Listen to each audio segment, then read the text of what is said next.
Yeah, we're not got that point yet.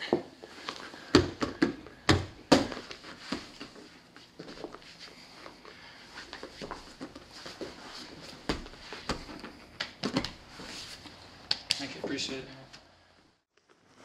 it. Okay, y'all watching? All right, so we got mount. Now normally, I say it's usually not a good idea to sit here with your arm under their head, but if you do it right, because he can grab my arm, like overhook it, like that, and he can roll me this way. Okay, now you see that happen a lot. So, but if you grapevine his legs and put his shoulder in his face and put all your weight on, make him look that way, and I set my weight over here, he's not rolling me that way now. And what I'm doing is I'm making him suffer, making him tired. And I come out here with this arm so he doesn't roll me that way. So in this case, you can sit here with your shoulder on. Just make sure he's looking this direction. All right.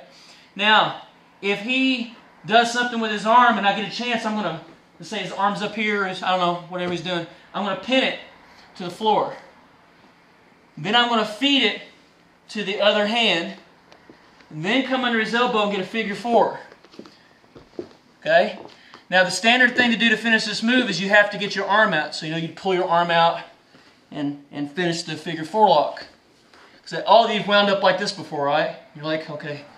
But we can set up a side choke here too. Because when I get this position, if he holds onto my arm right here, let's say, you can't finish this up here. You have to get your arm out and he's blocking me. Okay. So we're going to do the side choke instead. So I want to make him suffer a little bit. I want to wear him out. So I go for this position. I get my grapevine. I put my shoulder in his face and make him look this way. Okay? My arm's out here and I'm leaning that way a little bit, so he's not going to roll me that way, and he's not going to roll me this way. Now he might reach for my arm or something. If he does, I'm going to try to hold it. I'm going to try to pin it if I can. Feed it to the arm that's already under his head. Now this one goes under his elbow, and there's my figure 4 lock. If I want to finish the Americana, or the paintbrush, whatever you want to call it, that way. However, he holds my arm. I can't get it out. So what I'm going to do is, I still got this. So I'm going to, real fast, I'm going to go like that. You got to do it quick, otherwise he's going to catch on. You go 1, and that's how you get your head over to the opposite side. And then, watch my foot, jump off, and then you go for the side choke. And you want to do it that way so that he doesn't get you in half guard or whatever. But we've been doing that for a few weeks, so. Same direction. Okay, so one more. We're here. Grapevine, underhook, shoulder in his face. He's reaching here. Fight for it. Got it pinned.